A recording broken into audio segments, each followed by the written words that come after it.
Samantala, rumampa naman ang mga kandidata ng Miss Universe 2016 sa isang terno fashion show na sinagawa sa Vigan, Ilocos Sur.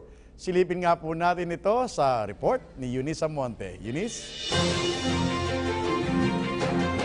Joseph Ria, kung sa ngayon medyo tahimik pa itong Plaza Burgos dito sa Vigan City, maya-maya labang ay inaasahan na mag-iba ang bihis nito dahil nga dito gaganapin ang cultural turn of fashion show ng mga nagagandahang kandidata mula sa Miss Universe 2016. Matapos kasi makumpleto ang 87 candidates mula sa iba't ibang panig ng mundo, ay agad nang nagtungo ang mga kandidata sa kanilang pre-pageant activities at ito nga ngayon ang gaganapin dito sa Vigan para sa nalalapit na coronation night sa January 30. Kabilang nga dyan sa mga pumunta dito sa Vigan ay sina Miss Universe Belgium, Brazil, Bulgaria, British Virgin Islands, Czech Republic, Great Britain, Guatemala, Venezuela, Malaysia, Singapore, Miss Universe Netherlands, Nicaragua, Sierra Leone, Miss Universe Slovak Republic, Miss Universe Vietnam, Thailand, Uruguay, Cayman Island, USA at syempre ang pambato ng Pilipinas na si Miss Universe Philippines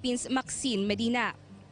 Kanina nga ay personal natin nakausap si Miss Philippines Maxine Medina at siya ay sobrang nagpapasalamat sa mga kababayan natin na patuloy na nagpapahayag ng suporta sa kanya. Ayon nga sa panayam natin kay Miss Philippines, siya ay humihingi ng dasal sa ating mga kababayan para sa nalalapit na coronation night sa January 30. Kabilang nga sa mga sumalubong sa ating mga kandidata, syempre ay sina Governor Ryan Singson at former Governor Chavit Singson. Aniya malaki ang epekto ng pagdating ng mga kandidata sa turismo ng ating bansa.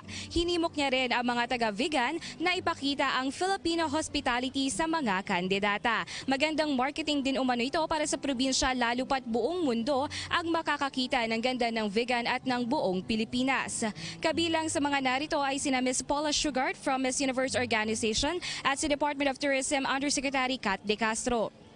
Bukod sa pagpapatikim ng mga sikat na pagkain dito sa Vigan kagaya ng bagnet at ng vegan longganisa, ay nagpunta rin ang mga kandidata sa Baluarte Zoo para sa maikling animal petting at sea lion show. Dito nga yan sa Baluarte ni former Governor Chavit Singson bago ang inaabangang fashion show ngayong gabi. Personal din nga experience ng mga kandidata ang jar making at loom weaving bago ang kanilang pictorial mamayang alas 8 dito sa kilala at tinarayong UNESCO Heritage Site na Calle Crisologo. Sa katunayan, kahapon pa lang ay naglibot-libot na nga ang kapulisan mula sa airport hanggang sa paligid ng Plaza Burgos at Baluarte upang matiyak ang seguridad ng mga kandidata. Samantala, pagkatapos ng mga aktibidad dito sa Vigan, nakatakda rin pumunta ang mga kandidata sa Cebu para sa kanilang swimsuit presentation at sa Baguio para ma-experience naman nila ang strawberry picking bago ang kanilang pagbisita sa Davao at Batangas. At sa January 23 naman, nakatakdang mag-courtesy call ang mga kandidata kay Pangulong Rodrigo Duterte. Bukas, nakatakda namang magpunta ang lahat ng kandidata sa SMX sa Pasay City. Kung inyo nakikita ay unti-unti na rin napupuno ng tao dito sa malapit sa stage sa aking likuran kung saan mismo magaganap ang fashion show.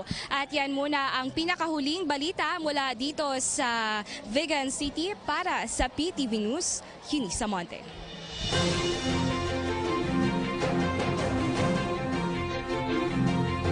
Maraming salamat sa report na yan, Eunice Amonte.